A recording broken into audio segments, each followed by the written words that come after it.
Ленара Ниязбекова 1969 жылы 29 ноябрда Ленинград, азыркы Санкт-Петербург шаарында төрөлгөн. Балалык чагы Аксырын жергетти айыл өкмөтүндөгү Кызыл Капчыгай айылында өткөн. 1977-1987 жылдары Владимир Ильич Ленин атына Шаковтар мектеп-интернатын аяктаган, жогорку билимди Ош мамлекеттик университетинен алган. Лингвист, экономист, агроном. Бир канча китептердин автору, котормочу, коомдук ишмер жана ишкер айым. 2016 жылы Кыргыз Ленд импортерлор экспортерлордун ассоциациясын негиздеген. Саламатсызбы, Ленара айым? Биздин Азамат айым долбооруна алкагында сиз менен маек куралы деп турабыз. Маегибиздин башында эле менде бир ушундай салт бар. Маектешиме билек берем. Мен да сизге бир билек даярдагам. Кубанычтуу. Билек сизге жагабы, жакпайбы билбейм, бирок бул сиз дайыма колдоп жүргөн дыйкан, фермерлер, дыйкандардын негизги куралы. Сизге керемет. Атыңызды жаздырып, рахмат. Сувенир сыяктуу бул. Сонун. Сизге бирөө ушундай билек берди беле? Биринчи жолу. Бул өмүрүбүздө биринчи жолу болот. Абдан керемет, сонун. Сиз атыңызды бул атыңыз жазылган атайын өзүңүз. Абдан сонун. Абдан сонун. Ушундай билек. Абдан сонун. Керемет. Үйүңүзгө коюп сиз дайыма. Бул өзү дагы мени мындай ассоциация, бул менин ассоциациям болуп калыптыр да, чындыгындачы. Абдан сонун. Рахмат. Кубанычтамын. Символика болсун. Дайыма ушинтип дыйкандарды, фермерлерди колдоп, ошонун башында жүрөрүңүздөр. Сизге биринчи эле суроо, айым үчүн ушул айыл чарба адиси болуу оңойбу? Биздин кыргыз айымдар үчүн бүгүнкү күндө мындай оңойбу деген суроо бир аз өзүнүн формасын өзгөрттү да.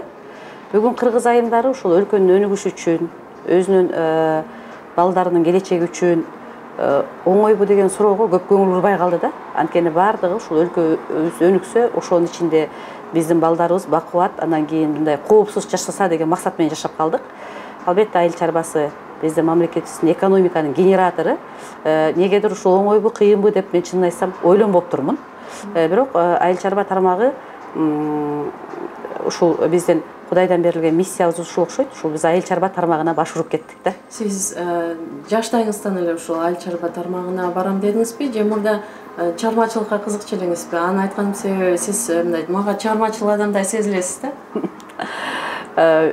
Мен бала кезден эми Кыргызстанда менимче шаардыктар эми пайда болуп аткан болуш керек. Биз баардыгыбыз эле тоо койнунда чоңойдук, кыргызстандыктар. Анын ичинде ушул тоо койнунда чоңойгондон кийин биз айыл чарбасы менен киндиктешпиз десек болот. Менин атамдын кесиби ветеринар. Демек мен бала кезден эле ушул тармакта журулушуп, бой тартып, журулушуп турмушка келген адаммын. Канча жашыңыздан баштап ушул айыл чарба тармагына аралаша баштадыңыз? Эгерде расмий айта турган болсок, айыл чарба тармагына мен 14 жашыман баштап аралаша баштадым. Атам ветеринар болгондуктан ушул биздин фермерлердин ал убакта чабандар, анан уйчулар деп бөлүнчү, малчылар деп бөлүнчү. Анан ошол тармакты жаштайыбыздан көрдүк. Анткени атабыз ошол тармактарды жетектеди да кезегинде. Анан биз ошол тармакта мындай аралашып, ошолордун турмуштарын жакындан билип чоңойдук. Мындай алдыга сүрүп кетүүдө айымдардын ролу канчалык? Айыл чарбасын эми баарыбыз билебиз да, айым бул эне. Эненин ролу ушул эне катары, эгерде табиятынан алып карасак, албетте орду бул үй бүлөдө, бала тарбиялоодо, ошондой эле өзүнүн өмүрлүк жарынын жеңилин жерден, оорун колдон алган нерсе болуш керек эле да. Бирок ар бир мезгилдин өзүнүн талабы болот экен. Анан биз бул агрардык багыттагы ишкерликке баш ургандан баштап бизди бир канча нерселер түйшөлтө баштады. Бул тамак аш коопсуздугу, тамак аштын ушул адамдын жан дүйнөсүнө эмес, адамдын денине, ден соолугуна мындай зыян келтирбей турган тамак аш кандай болуш керек, жер энеге болгон мамиле кандай болуш керек. Анан ошол эле учурда биздин Кудайдан берилген Кыргызстандагы агрардык багыттын өзүнүн коомдогу ошондой эле экономикадагы ролу кандай болуш керек деп ошол нерселердин тегерегинде көбүрөөк ойлонуп калдык да. ийгиликтүү айым болуш үчүн эмне кылыш керек? Ийгиликтүү айым болуш үчүн биринчиден күндө издениш керек. Күндө өзүңдү тарбиялаш керек. Анан абдан көп окуш керек. Анткени адамдын бир эле ишкерлик тарабы көбүнчө мындай бир физикалык жактан же болбосо базар экономикасына жараша ыңгайлашуу менен бирге жан дүйнөсүн дагы унутпаш керек да. Адам мисалы үчүн ийгиликтүү болуш үчүн баардык эле адамдар ийгиликтүү болбосо керек, бирок көп адамдар ийгиликтүү болуунун сырларын жакшы өздөштүрө бербейт. Ушул изденүүчүлүк менен өзүңдү өзүң адам катары калыптандыруу менен бирге албетте эң башында эмгек, анан кийин мындай бир өжөрлүк менен анан каармандык керек. Сиздин ассоциацияда канча азыр фермерлер, дыйкандар бар? Биздин Кыргыз Ленд экспортерлор, импортерлор ассоциациясы негизи биринчи күтөлгөндө ушул айыл чарба товарларын ички рынокто, ошондой эле ички рыноктон сырткары эл аралык рынокко алып чыгып, Кыргыз Республикасынын желегин желбиретип, башка мамлекеттер менен атаандаша ала тургандыгын далилдегибиз келген да. Анан ошол максатыбызга акырындан баратабыз. Айыл чарба товарларын айдын ичинде азыктарын экспорттоодо биз деген ойлонуп көрсөк, бунун өзөгү ошол эле жерден башталат. Анын тамыры фермерде жатат, фермердин иш аракетинде жатат. Анан ушул баба дыйкандарга кайра кайрылып келип, бүгүнкү күндө ассоциация жерден сатыкка чейинки жол деген өзүнүн демилгеси менен каржыланган, өзүнүн демилгеси менен иш алып бараткан долбоордун үстүндө иштеп атабыз. Сиз кандай жол менен аларга жардам бересиз? Мисалы үчүн азыр бизден кайсыл айыл чарба продукциялары сыртка чыгып кетип атат, кайсылары кирип атат? Экспорттук, импорттук потенциалдарын, кызыкчылыктарын коргойт биздин мамлекеттин чегинде, ичинде. Ал эми айрым бүгүн ошол тагыраак айтканда бир ассоциациялар Турция мамлекетин ыктаса, бир ассоциациялар Россия мамлекетин ыктайт, бир ассоциациялар Америка мамлекетин ыктайт да.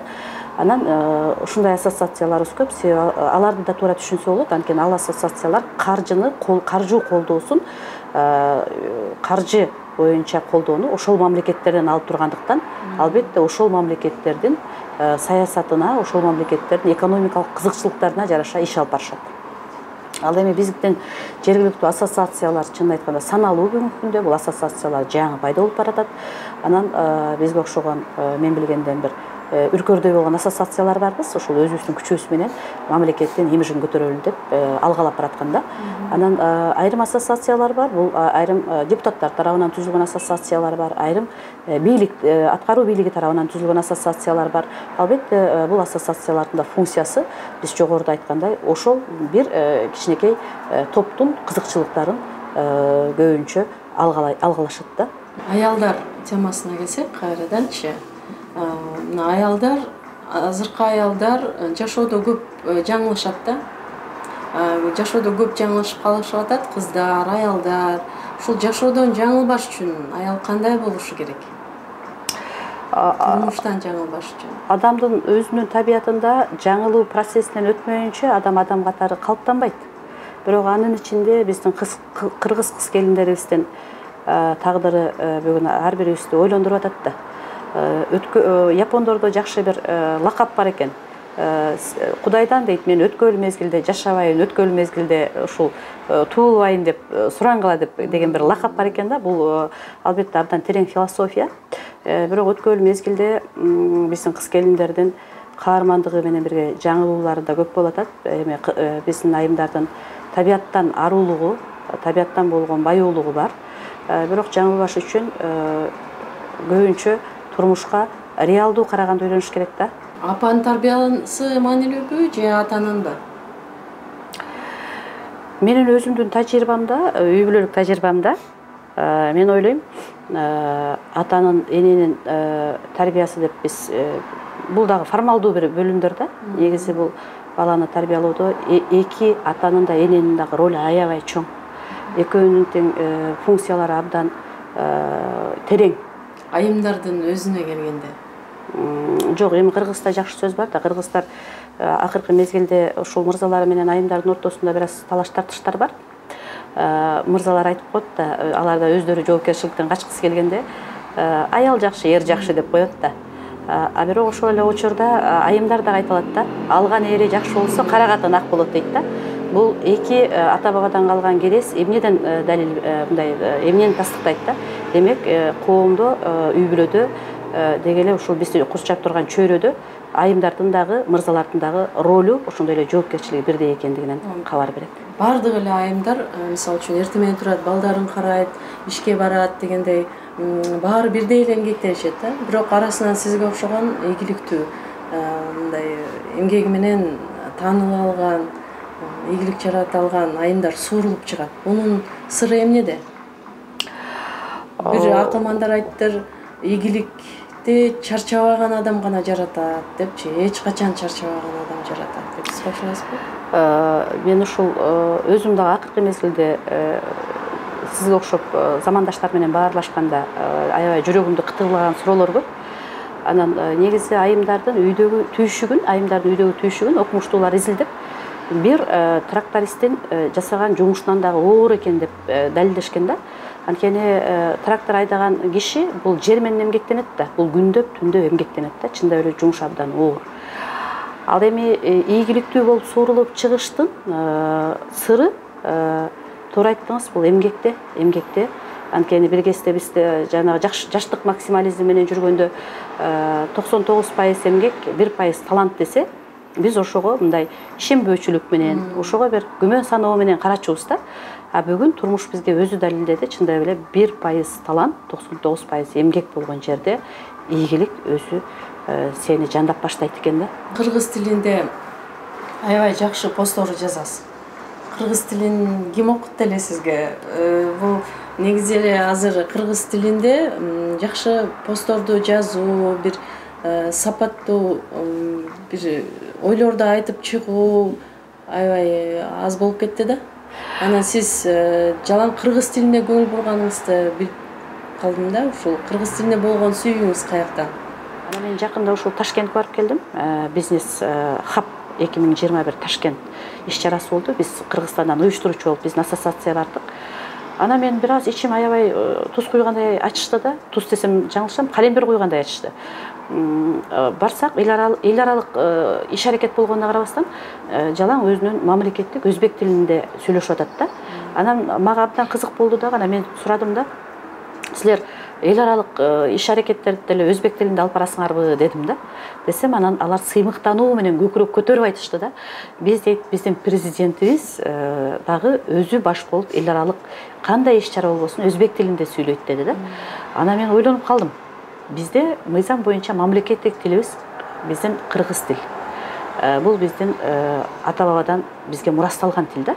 Бирок ошого карабастан биздин мыйзамда жазылганына карабастан жогору жакта аткаруу бийлигинде турган бардык министрликтер негедир расмий тилде сүйлөшөт да, орус тилинде сүйлөшөт. Демек, кыргыз тили бүгүн орус тили эмес, Чыңгыз Айтматовдун жакшы сөзү бар. Кыргыз тили менен орус тили куштун эки канатындай деп Чыңгыз Айтматов айткан кезегинде. Бирок биздин ата бабалар илгери эле айтып коюптур, канча тил билсең, ошончо дил билесиң деп. Бирок ошол эле учурда биз өзүбүздүн мамлекеттик тилибиздин тагдыры жөнүндө, анын бүгүнкү күндөгү ролу жөнүндө кам көрүүгө Кыргызстандын жараны катары милдеттүүбүз. Канча балаңыз бар, үй бүлөңүз жөнүндө да айтсаңыз? Мен ушул апама аябай рахмат айтам. Кезегинде мен апам ушул эң бизден жаркын курак мындай бир жаштык мезгилибиз, жаштык амбициябыз, анан жаштык баyoolугубуз, максаттарыбыз баягы доор алмашкан мезгилге дал келди да. Бул 90-жылдар, биринчиден кылым тогошкон жылдар, экинчиден ушул бир формациядан экинчи формацияга өткөн мезгил болуп калды. Анан ошондо аябай ойлонуп калдык, кандай күн болот деп. Анан апам эч нерсеге карабастан үй бүлөдө деген үй бүлөнүн эң бул бактысы балдар балалуу болуш керек деп. Анан мен апамдын ушул шыктагы менен, апамдын көмөгү менен макул деп апамдын тилин алып 3 жыл 2 кыздуу болдум. Батыр эне турбайсыз, азыркы тил менен айтканда. Азыркы тил менен айтканда батыр энемин. Анан лидерлик, айымдардагы лидерлик сапаттарды иштеп чыгарып алса болобу, же бул кандан келген нерсе? Мында лидерлик сапатта эки табияттын эки формуласы бар. Эки белеги бар десек болот. Бул кандан да берилет. Анткени лидерлик сапат бул кандан берилгендигине ошол уламы ынанып баратабыз. Ал эми лидерлик сапатты ошол эле учурда коом дагы тарбиялайт да.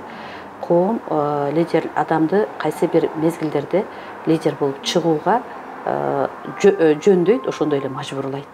Анан мен ойлойм, мендеги лидерлик ошол өзөк бул менин ата-бабаман, анан ата-энемен берилген табият тартуулаган нерсе деп ойлойм. Сиз азыр импортто, экспортто жакшы түшүнөсүз айыл чарба тармагындагы. Дыйкандарга мындай кеңеш берип кетсеңиз, азыр кайсы азыктарды көбүрөөк айдап себиш керек? Анан кайсы малдардын, ол кайсы мисалы үчүн койду, уйду, кайсы түрлөрүн бакса, мындай экспортко кеткенге жакшы болот. Үйрөнгөнгө, анан билгенге мажбур болдук да. Анткени бүгүнкү күндө базар экономикасы, рынок шарттары деп айтып атпайбызбы кайра-кайра. Анан биздин фермерлер бүгүнкү күндө Кыргызстанда эмне өстүрүп атса, кандай мал жандыкты асырап атса, ошонун баардыгы рынок үчүн абдан керектүү нерселер да.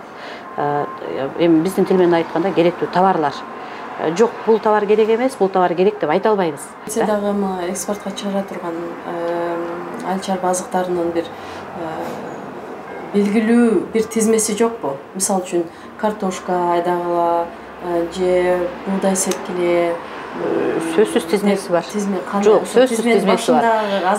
Айыл чарба тармагы боюнча биз мисалы үчүн эми Кыргызстан эгемендүүлүккө башкаргандан баштап көбүнчө мындай глобалдуу долбоорлорго кетип калды да. Анын ичинде көбүнчө могу курулуш тармагына көп ишкерлер ушул жака инвестицияда ушул жака көбүрөөк кетти. Анан бирок ошол эле учурда ошол эле курулуштарды эгерде биздин ден соолугубуз бекем болбосо, курсагыбыз ток болбосо, кантип курабыз да? Анан тамак ашты такайды сырттан сатып алып жей берсек, бунун мындай пайдалуулугу канча, анан рентабелдүүлүгү канча деген, туруктуулугу канча деген нерселер бар да. Анан биз болсо ушул тамак ашты өстүрүп, көрсө тамак ашты өстүрүп рынокко чыгыш керек турбайбы деген түшүнүктөр акыркы 6-7 жылда абдан активдеше баштады.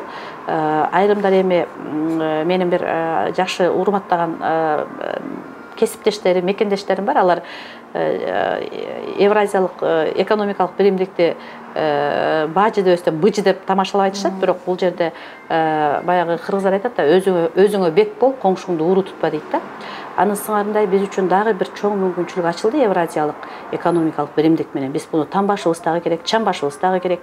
Бирок ошол экономикалык биримдикке киргенден баштап биз айыл чарбасына абдан мындай активдүүлүк менен көңүл бура баштадык. Активдүүлүк менен көңүл буруп, окуй биз деген Кыргызстан деген артыкчылыктарыбыз бар турбайбы деп ошого мындай саресеп сала баштадык да. Мисалы үчүн биздин ассоциация 2015-жылы жылдын аягында 2016 жылдын башында мен Москва шаарында Кыргызстан табигый таза азыктардын мекени деген доклад окудум да. Анда бул докладты мен кандай окудум? Бул докладты мен мындай өзүбүздүн артыкчылыктарды эске алуу менен окудум да. Анан ошол докладты окугандан кийин бир эле суроо беришти ал жакта. Кыргызстан Орто Азиянын ичинен эмнеңер менен айырмаланасыңар? Кандай? Мына баардыгыңар Орто Азиясыңар, бирок Кыргызстан табигый таза азыктардын мекени деп атасыңар. Эмнеңер менен айырмаланасыңар дегенде, тереңирээк ойлоп карасам, биз биринчиден мөңгү сууларыбыздын таасири бизге болгон абдан бир артыкчылыгыбыз экен бул. Экинчиден табиятыбыздагы баягы 4 мезгилдин болгондугу, бири-бири мындай эри шаркак болуп болгондугу бул биздин артыкчылыгыбыз экен. Анан биздеги күндүн тийүүсү ушул климатыбызга жараша башкалардан артыкчылыгы бар экен да. Мисалы үчүн биздеги күндүн өзүнүн физикалык эгер тил менен айтсак, тийүүсүндөгү биздин тамак ашка болгон таасири Орто Азиянын ичинен башкаларга болгондо артыкчылыгы бар экен. Анан ошол жерде мен айттым, мен дагы өзгөчөлүгүбүз башкача дедим да. Анан мен буну айтканын айтып алып, өзүм да ойлонуп калдым, чын эле ушундайбы деп апендедей болупчу. Анан көп ушул эл аралык сыртка чыкканда баягы өлкөбүздүн артыкчылыктары, кемчиликтери көз алдыбызга даана тартыла баштайт экен да. Анан көп сырттан көп өнөктөштөрдү алып келип баштадык, биз дагы активдешип, анан өзүбүз да сыртка көп чыга баштадык. Анан салыштыра баштадык, тамак ашыбыздын артыкчылыктарын салыштыра баштадык. Айыл чарбада өстүрүп аткан фермерлерибиз өстүрүп аткан азык-түлүктүн сапаттарын карап баштадык. Ошондо биздин артыкчылыктарыбыз бир топ экен да. Рынокто эң чоң мындай өзүнүн орду бар мамлекеттерде да болдум. Бирок Кыргызстандын этинин даамындай даам эч жерде жок деди да. Бул мен үчүн бир жагынан сыймык да болду, бир жагынан абдан чоң жаңылык да болду. Экинчи жактан биздин кургатылган жер жемиштерди атаандашып биз сыртка алып чыгып жүрөбүз. Бул жер жемиштерди дагы мисалы үчүн ошол эле кара өрүк деп коет бул расмий тил менен. Ал эми аксылык мекендештер буну кайналы как деп эле аташат.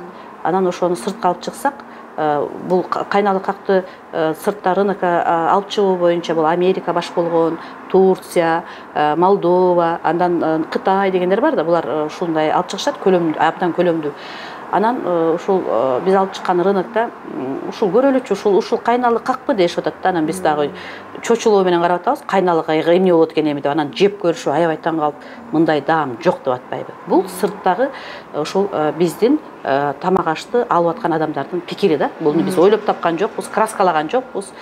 Анан ошол эле биздин картошканы 2019-жылы биз 25 килограммдан таңактап, анан Өзбекстанга коңшулаштырган эле Өзбекстанга алып чыктык да. Өзбекстан негизи картошканы Россиядан, Пакистандан алат экен көбүнчө көлөмдүү жактарын. Анан бизден алып барган картошканы алышып, даамы такыр башка картошка дейт да. Ошондуктан мен биринчи, экинчи деп айткым келбейт. Биздин фермерлер бүгүнкү күндө көлөмдүү картошканы өстүрүп атат. Көлөмдүү бул көлөм деген бул рынокто 3 нерсе бар да. 3 нерсе бар. Ушул 3 нерсе бири-бирине шайкеш келмейинче эл аралык рынокто биз желегибизди желбирете албайбыз да. Бул көлөм саясаты, бул баа саясаты, бул анан сапат саясаты да. Анан биз картошканы биринчи жолу ушул эгемендүүлүктөн бери биринчи жолу Өзбекстандын рыногуна алып чыгып аткан биринчи экспортер болуп турбуз. Анан 25 килограммдан таңгактап алып барсак, алар таң калып, ушул Кыргызстандын картошкасы ушундай таңгакталып чыктыбы, ушундай келдиби деп аябай алар үчүн сенсация болду. Анан алар картошканы жеп көрүп, даамы аябай укмуш экен деди да. Биздин Кыргызстандын азык түлүгү бүгүнкү күндө эл аралык рынокто бир канча орундар бар, бир канча критерийлер бар. Мен буюрса мындай бир ишенем, ошондой эле ошого аябай аракет кылып атабыз бүгүнкү күндө. Кыргызстандын азык түлүгү анын ичинде биздин баба дыйкандар өстүрүп аткан айыл чарба продукциялары бир мезгил келет эл аралык рынокто, ички рынокто премиум класстагы эң жогорку сорттогу жакшы бир айыл чарба товары болуп бере алат. Сиз өзүңүз айткандай айыл чарба жөнүндө сүйлөсөңүз сизди токтотуш кыйын. Кыйын, мен 40 күн сүйлөйм го бул боюнча. Биз сизди азамат айым деп эсептейбиз. Ушундай оор жүктү аркалап жүргөнүңүз, анан сизге ийгиликтер дешиңизди каалайбыз. Келип бергениңизге чоң рахмат. Өнүккөн өскөн Кыргызстанда жашоо, ошондой эле өнүккөн өскөн прогрессивдүү Кыргызстанда мындай көкөрөктү көтөрүп жүрүү ар бир биздин кыргызстандык мекендешибизге, Кыргызстан мамлекетибизге Кудайыман насип болсун. Биз да ошого жараша аракет кылалы.